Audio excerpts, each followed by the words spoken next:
Hello guys, आपका स्वागत है देवा अकेडमी यूट्यूब चैनल पर। देखिए दोस्तों, हमने मॉडल्स का जो टॉपिक स्टार्ट किया है, ये हमने स्टार्ट किया है मेमाइट से। यानी कि जिस भी स्टूडेंट्स ने मॉडल की फर्स्ट वीडियो नहीं देखी है, वो इस वीडियो के डिस्क्रिप्शन में जाके लिंक दिया गया, वहां से आप मॉडल की फर्स्ट वीडियो देख सकते हैं। यानी वहां पे मॉडल के बिल्कुल स्टार्टिंग की गई है और कैनकुड का यूज उस वीडियो में दिया गया है।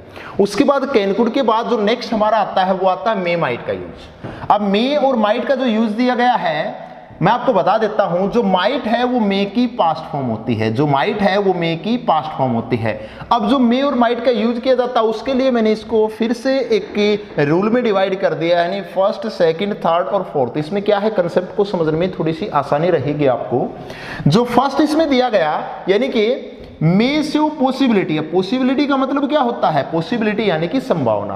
अगर बात की जाए, जो मे है उसका यूज कहां पे किया जाता है? एज ए मॉडल्स मे का यूज करते हैं किसी भी पॉसिबिलिटी के लिए, यानी कि संभावना दर्शाने के लिए। जैसे मैंने एक एग्जांपल यहां पे लिखा, it may rain tonight. अब यहां पे जो बारिश की बात की गई, it may rain tonight, यानी कि आज रात बारिश हो सकती है। अब बात की गई बारिश की, तो वो क्या है? इस चीज में पॉसिबिलिटी है, बारिश हो सकती है। मे बी हम बोल देते हैं ना, मे बी का मतलब किस लिए यूज करते हैं? शायद। अगर कोई चीज सस्पेंस में है, उस चीज की पॉसिबिलिटी हम बोल देते हैं मे बी। यानी मे बी जो, यानी कि यहाँ पे जो मे का मेन यूज है वो किसके लिए? पॉसिबिलिटी के लिए। तो यहाँ पे बारिश की संभावना है, पॉसिबिलिटी है, इसलिए हमने इसका यहाँ पे क्या यूज किया? मे का यूज किया। ऐसे नेक्स्ट आता है, मे एक्सप्रेसेस विलिंगनेस इन अ ऑप्टेटिव सेंटेंसेस। ऑप्टेटिव सेंटेंस दोस्तों कौन से होते हैं? जो सेंटेंस में मैंने आपको बताया था, ऑप्टेटिव सेंटेंस में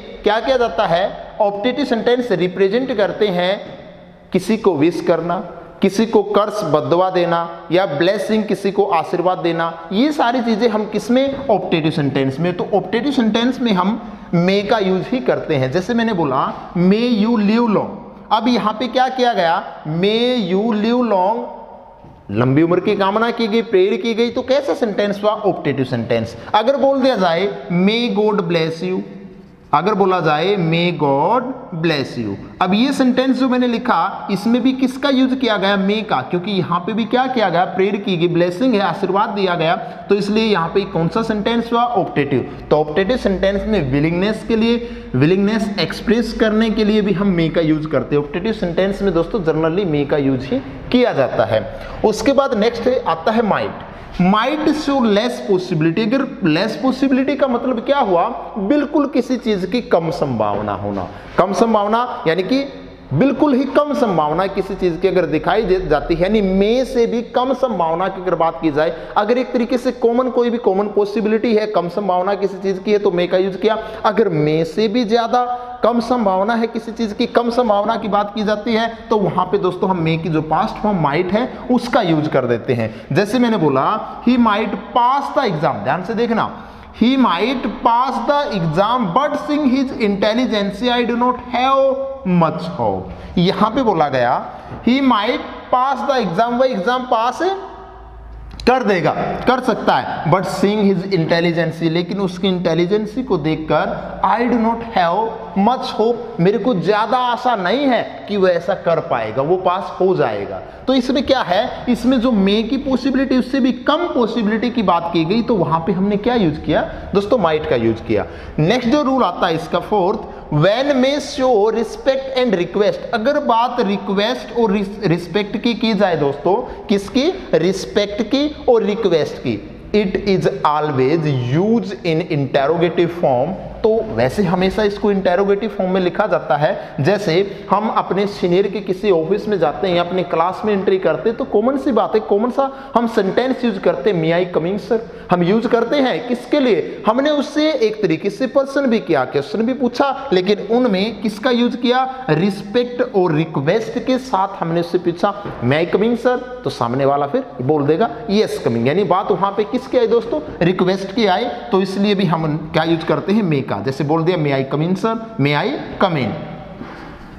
मे आई कम इन सर। तो इसके लिए भी हम यानी कि किसके लिए, रिक्वेस्ट और एक्सपेक्ट के लिए भी, यानी कि जो ज्यादातर इंटरोगेटिव सेंटेंस में यूज करते हैं वहां पे भी हम यूज करते हैं मे का। उसके बाद नेक्स्ट, अब इसमें थोड़ा सा और आपको बता देता हूं, पॉसिबली और लाइकली और मे माइट का सेम ही यूज होता है। यानी possibly likely is never use with may, यानी अगर एक ही सेंटेंस में मे का और पॉसिबली और लाइकली का यूज, पॉसिबली और लाइकली में से किसी एक का या मे का यूज किया गया तो दोस्तों सेंटेंस रॉन्ग होता है, क्योंकि पॉसिबली, लाइकली और मे का सेम यूज है। जैसे एक सेंटेंस है, ही मे पॉसिबली कम टुमारो, अब यहां पे लिखा गया ही मे पॉसिबली कम टुमारो। अब इसमें देखना दोस्तों, मे का भी यूज किया गया, पॉसिबली का भी, तो इसका मतलब ये सेंटेंस बिल्कुल रॉन्ग। हम इसको लिख सकते हैं ही मे कम टुमारो, ही मे कम टुमारो, तो मे का यूज किया, यहां से पॉसिबली रिमूव कर दिया। अगर मे रिमूव करते तो पॉसिबली रह जाता, यानी दोनों में से किसी एक का यूज होगा। अब बढ़ते हैं नेक्स्ट की तरफ।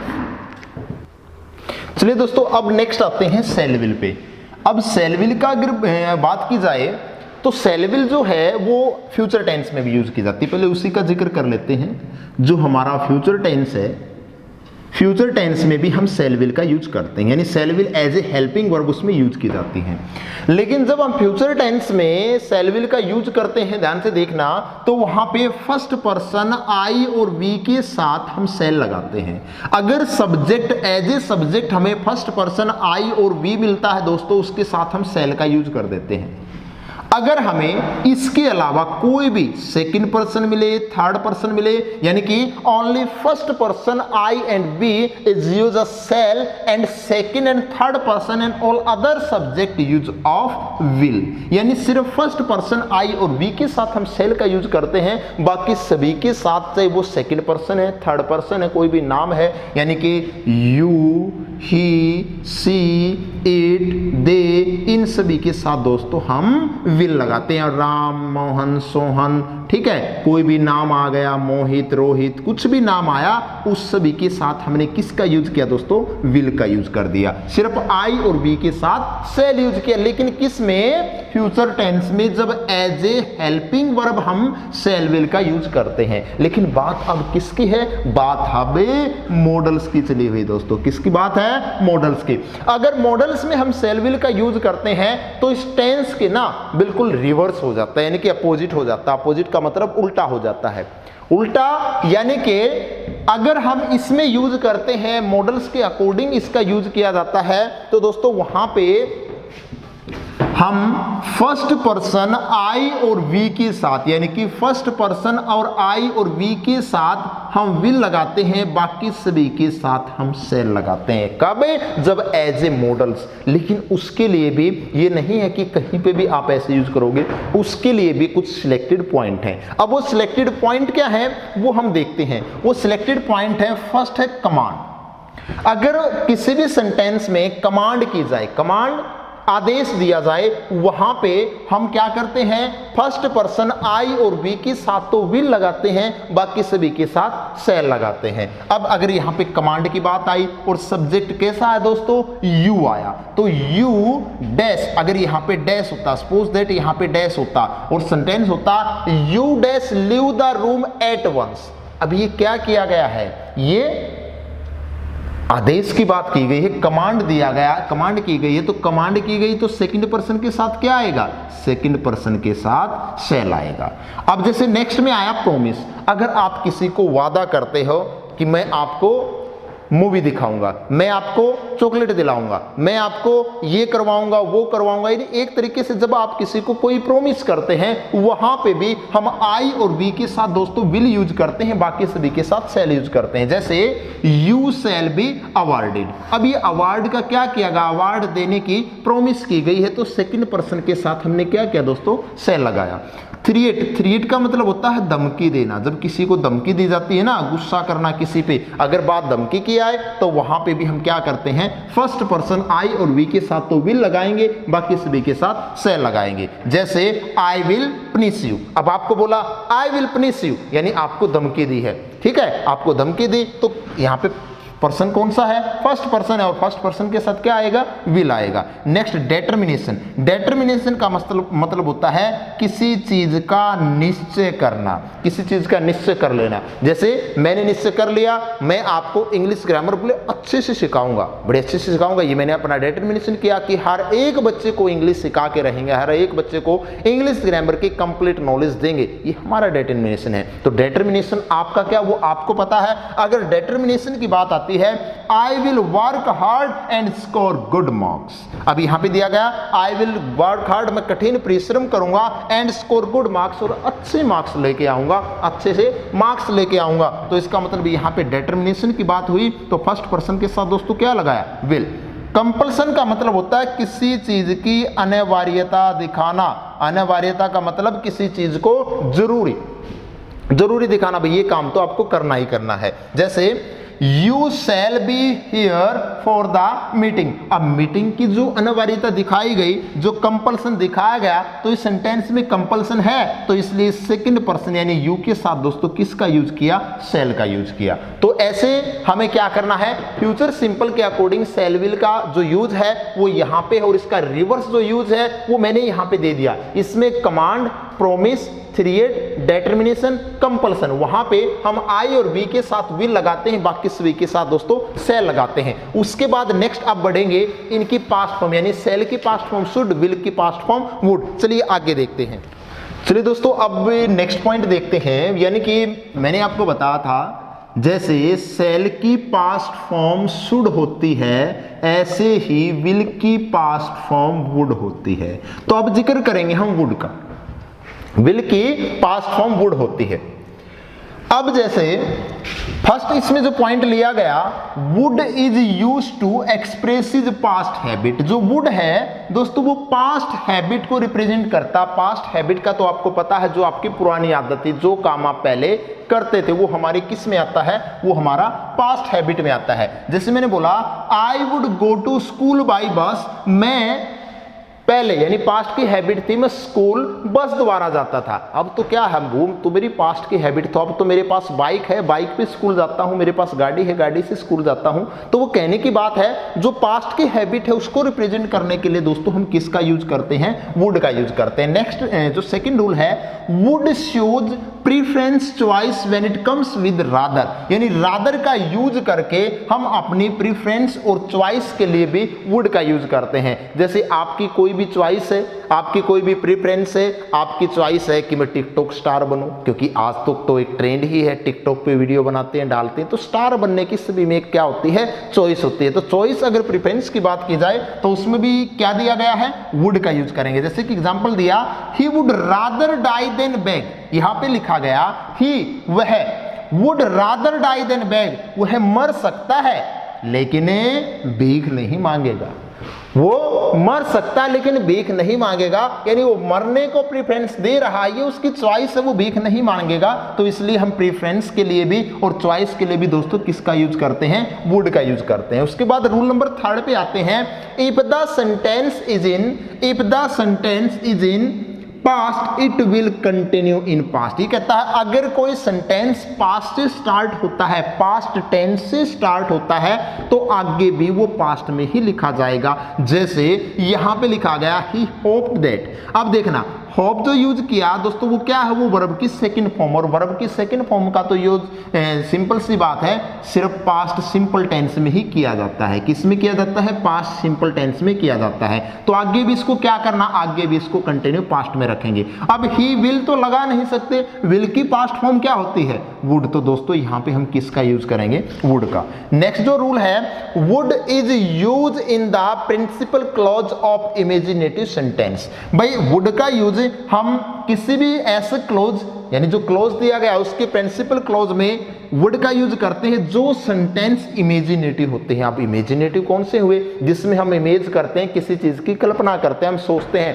काश मैं देश का प्रधानमंत्री होता, काश मैं बहुत बड़ा स्टार होता, काश मैं बहुत बड़ा सिंगर होता, यानी सभी की अपनी, काश मैं बहुत बड़ा डांसर होता, काश मैं बहुत बड़ा बिजनेसमैन होता, सभी का अपना अपना एक इमेजिनेशन होता है। अब इमेजिनेशन की अगर बात आए तो वहां पे भी दोस्तों हम वुड का यूज करते हैं। जैसे it I were a bird, यहां पे लिखा it I were a bird, I would fly in the sky. अब यहां पे बोला गया अगर मैं if uh were a bird, अगर मैं, यदि मैं एक पक्षी होता, I would fly in the sky, तो आकाश में उड़ पाता। अगर मैं पक्षी होता तो आकाश में उड़ पाता। तो अब यहां दोस्तों क्या किया गया, यहां पे दिया गया है अगर किसकी बात की जाए, अगर सेंटेंस में इमेजिनेटिव की बात की जाए, इमेजिनेशन करने की बात किया जाए, किसी चीज की कल्पना की जाए, वहां पे भी दोस्तों वुड का यूज करते हैं। Next, would is use for making a polite request. अगर और ज्यादा पोलाइटनेस दिखानी है ना, ज्यादा किसी से रिक्वेस्ट करनी है, पोलाइटनेस दिखानी, दोस्तों वहां पे भी हम उस वुड का यूज कर सकते हैं। जैसे मैंने कैन कुड का यूज बताया था पहले वाली वीडियो में, तो कैन और कुड, कुड में भी पोलाइटनेस ज्यादा होती है, यानी कुड में हम किसका फॉर्मल रिक्वेस्ट में बात करते हैं, कैन का जब यूज करते हैं जब बात फ्रेंडली रिक्वेस्ट की जाए, ठीक है। लेकिन अगर पोलाइटनेस थोड़ी सी और ज्यादा दिखानी है, बिल्कुल पोलाइट रिक्वेस्ट करनी है, तो वहां पे वुड का यूज कर सकते हैं। जैसे मैंने बोला would you help me, would you help me, यानी ज्यादा पोलाइटनेस के लिए आप वुड का यूज कर सकते हैं। उसके बाद नेक्स्ट दिया गया would like to show wish. अगर बात की जाए वुड लाइक टू, हम बोलते हैं ना वुड लाइक टू, अगर विश की बात की जाए कहीं पे, वहां पे भी हम किसका यूज करते हैं, वुड का। जैसे आई वुड लाइक टू, मेरी विश है, I would like to talk to the PM, यानी कि ये बात किसकी की गई, विश की बात की गई, किससे बात करने की, पीएम, यानी हमारे देश के प्रधानमंत्री श्री नरेंद्र मोदी से, जो प्रेजेंट हमारे पीएम हैं, उनसे बात करने का विश की गई, हमारी इच्छा है, तो यानी कि इच्छा के लिए भी हम किसका यूज कर सकते हैं, वुड का। एक छोटा सा कंसेप्ट रह गया था, वो मैं आपको बताना चाहूंगा। जो मैंने आपको बताया था शैल विल, यानी कि इससे पहले जो अभी मैंने आपको बताया, बिल्कुल थोड़ी देर पहले, शैल विल का यूज, उसमें कुछ ऐसे सेंटेंस भी होते हैं जो इंटेरोगेटिव सेंटेंस। अगर दोस्तों इंटेरोगेटिव सेंटेंस की बात की जाए, इंटेरोगेटिव यानी कि प्रश्नवाचक वाक्य अगर सेंटेंस में दिए गए हैं, बात मैं शैल विल की आपको बता रहा हूं, एक पॉइंट उसमें मिस हो गया था।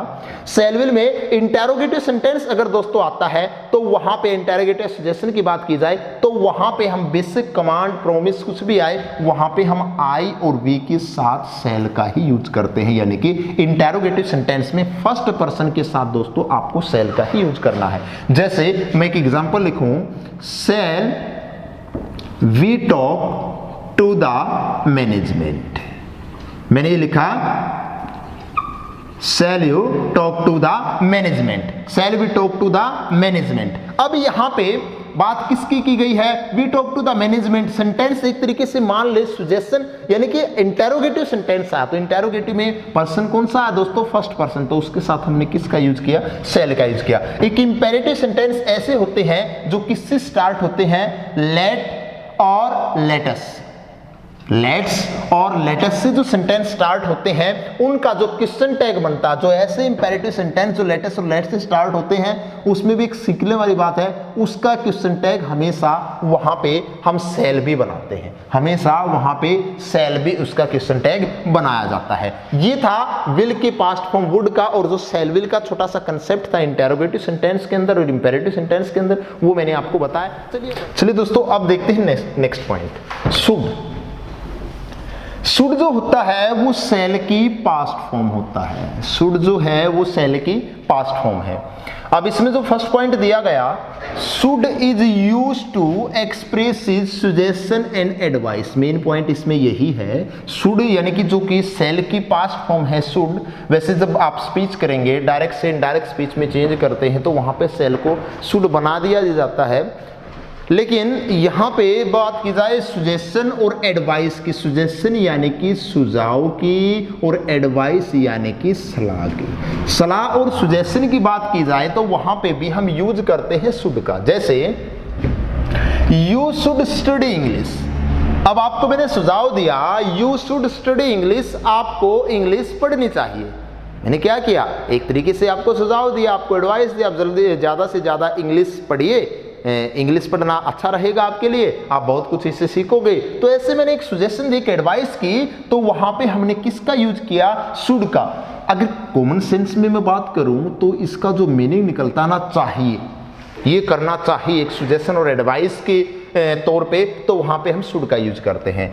If should is use after list it show negative purpose. Negative purpose के लिए इस लिस्ट का इसके साथ हम यूज करते हैं शुड के साथ नेगेटिव पर्पज यानी कि ना के भाव के लिए जब नेगेटिव पर्पज की बात की जाए। जैसे he run fast, lest he should से पहले, नेगेटिव पर्पज के लिए शुड से पहले हम लिस्ट का यूज करते हैं। List he should miss the train. अब नेगेटिव पर्पज की अगर बात की गई तो क्या किया हमने, शुड से पहले इस लिस्ट का यूज किया। इस लिस्ट का यूज शुड के साथ होता है लेकिन नेगेटिव पर्पज के लिए।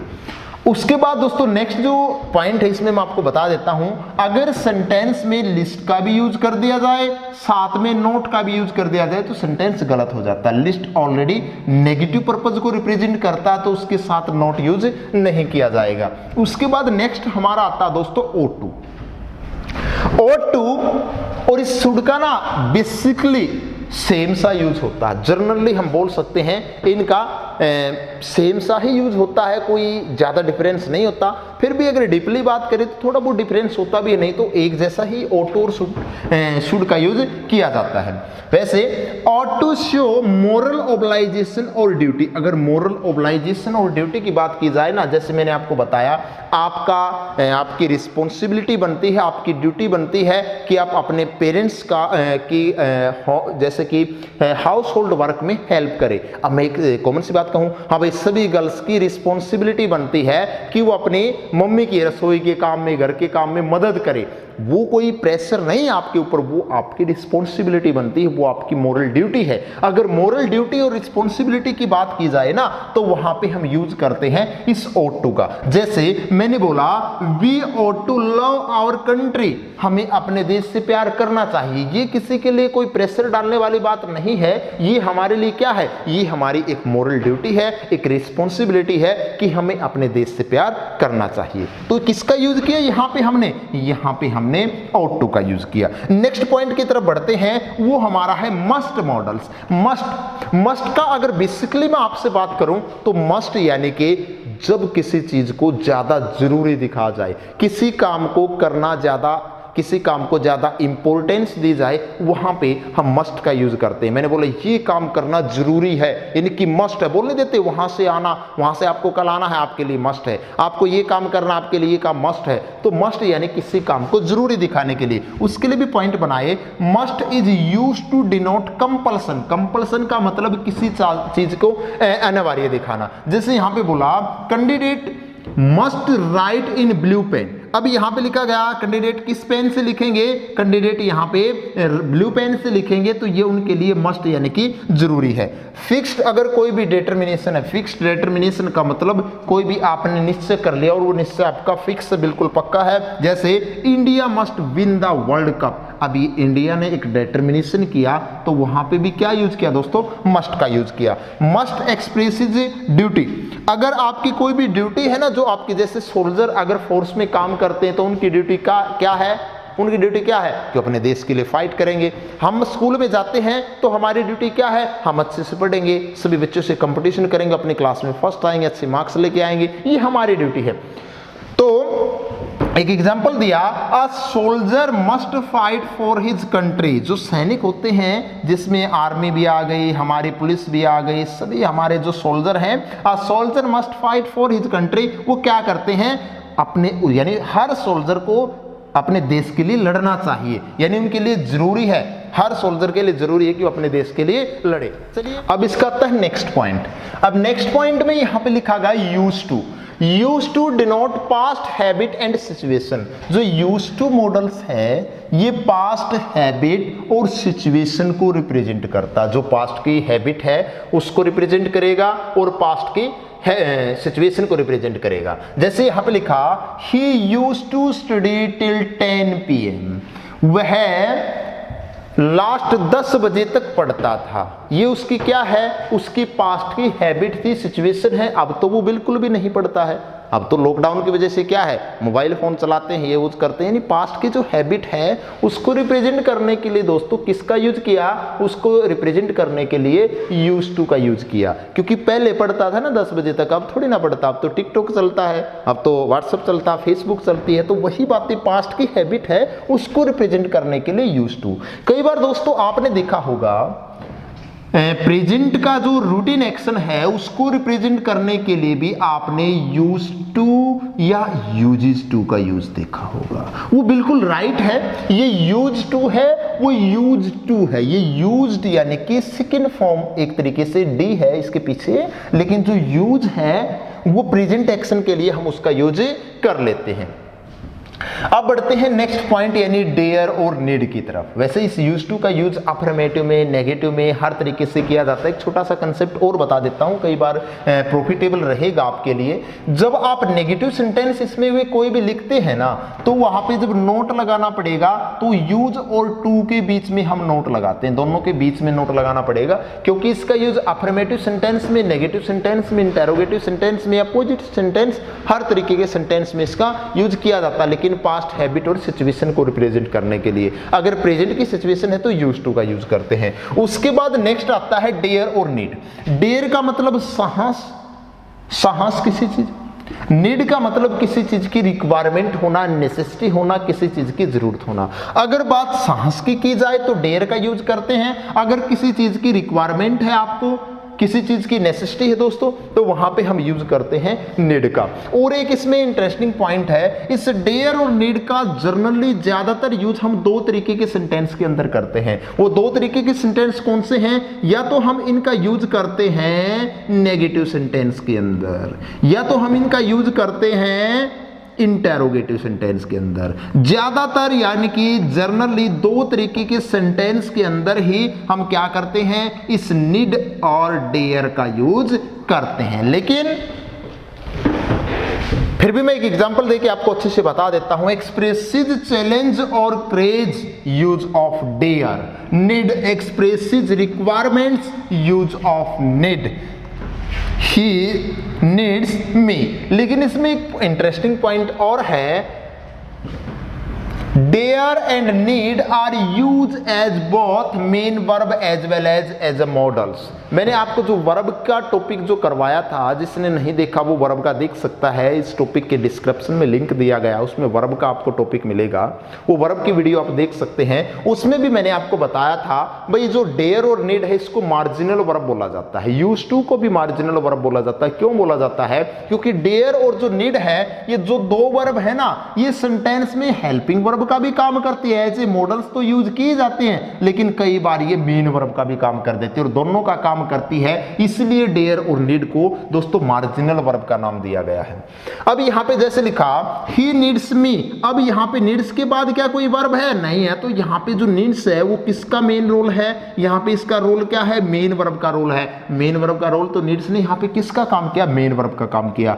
ही does not dare to go to school. अब डेयर के बाद दोस्तों देखना क्या दूसरी वर्ब दी गई है? हाँ बिल्कुल दी गई है, गो दी गई। तो इसका मतलब डेयर यहां पे किसका काम कर रहा है? डेयर यहां पे, अब इस सेंटेंस के अकॉर्डिंग तो मेन वर्ब का, ठीक है, लेकिन यहां पे किसका काम करता है? डेयर यहां पे एज ए मॉडल्स का यूज इसमें किया गया है। You need not come tomorrow. अब यहां पे नीड के बाद दूसरी मेन वर्ब दी गई है, तो नीड का use as a helping verb किया गया, यानी एज ए मॉडल्स किया गया। तो नीड का यूज यहाँ पे एज ए मॉडल्स किया, यहाँ पे नीड का use as a main verb किया, तो इसलिए इसको मार्जिनल वर्ब बोला जाता है। और ज्यादातर इसका यूज कैसे सेंटेंसों में? मैंने बताया इसका यूज ज्यादातर अगर एज ए मॉडल्स इनका यूज किया जाता है, किसी भी सेंटेंस में एज ए मॉडल्स यूज किया जाएगा, तो वहां पे इनका यूज नेगेटिव सेंटेंस या इंटेरोगेटिव में किया जाता है। लेकिन एक पॉइंट और मैं आपको बता देता हूं, कभी कभार पॉजिटिव सेंटेंस के अंदर भी नीड और डेयर का यूज करते हैं, लेकिन वहां पे ना दोस्तों आपको इन्फिनिटिव केस मिलता है। इन्फिनिटिव केस का मतलब है, इन्फिनिटिव केस का मतलब होता है टू के साथ जब मेन वर्ब की फर्स्ट फॉर्म यूज करते हैं, वो इन्फिनिटिव केस होता है। जैसे मैं एक एग्जांपल देके आपको बता सकता हूं भाई कैसे आपको इसका यूज करना है। तो एक एग्जांपल के मैं आपको समझाऊंगा। जैसे अब कैसे करते, मैंने बोला आई नीड हेल्प, मैंने बोला I need help him, I need help him. अब नीड यूज किया हमने एज ए मॉडल्स, क्योंकि हेल्प इसमें मेन वर्ब है। अगर आई नीड हेल्प इसमें जो मेन वर्ब नहीं होती, अगर नीड काम करता है मेन वर्ब का तो ठीक होता, लेकिन यहाँ पे जो नीड है वो एक हेल्पिंग वर्ब यानी कि मॉडल्स का काम करता है। और ये अगर मॉडल्स का काम करेगा तो ये पॉजिटिव सेंटेंस में आएगा नहीं, तो ये सेंटेंस कैसा हो जाएगा, ये सेंटेंस रॉन्ग हो जाएगा। इसको हम लिख सकते हैं I need to help him. अगर ऐसे इसको लिखा जाएगा ना दोस्तों तो ये बिल्कुल राइट है। क्यों राइट है, क्योंकि नीड के बाद टू हेल्प एक क्या है, एक इन्फिनिटिव केस है। अभी मैंने आपको बताया था, अगर इन्फिनिटिव यानी टू के बाद अगर वर्ब की फर्स्ट फॉर्म यूज की जाए, ऐसे केस में हम नीड का पॉजिटिव सेंटेंस में भी यूज कर सकते हैं। और एग्जांपल जैसे मैंने लिखा, he need to work hard, he need to work hard. ये सेंटेंस मैंने लिखा, यहाँ पे भी नीड का यूज किया गया, उसके बाद टू वर्क लिखा गया, यानी दोबारा से रिपीट क्या किया, इन्फिनिटिव केस को रिपीट किया गया, इसलिए सेंटेंस भी राइट है। वैसे तो पॉजिटिव है लेकिन यहाँ पे इन्फिनिटिव, अगर इन्फिनिटिव केस आता है तो ऐसे केस में हम डेयर और नीड का यूज पॉजिटिव सेंटेंस में भी कर सकते हैं। मैंने जो आपको मॉडल्स का जो ये टॉपिक करवाया है, अगर आप इसको कंसंट्रेट करके अच्छे से देखते हैं, एक एक चीज को अच्छे से पढ़ते हैं, एक एक पॉइंट अच्छे से कंप्लीट करते हैं, तो इसका आपको काफी प्रॉफिट मिल सकता है। क्योंकि मैंने मॉडल्स का बेस आपको बताया है, किस मॉडल्स का यूज कैसे किया जाता है, कौन से मॉडल्स को कैसे हमें यूज करना चाहिए, किस मॉडल्स की क्या पास्ट फॉर्म होती है, वो कंप्लीट इंफॉर्मेशन आपको इस वीडियो के अंदर दी गई है। तो आप इसके नोट्स भी प्रिपेयर कीजिए, आपके जो दोस्त हैं, आपके जो फ्रेंड्स हैं, उनको भी आप हर वीडियो देवा एकेडमी यूट्यूब चैनल को ही शेयर आप कर सकते हैं, ताकि वो भी इन ऐसी वीडियो से अपनी एजुकेशन को कंटिन्यू चला सके, उनको भी इस एजुकेशन का अच्छे से प्रॉफिट मिल सके। तो आज के लिए इतना ही, सभी को धन्यवाद।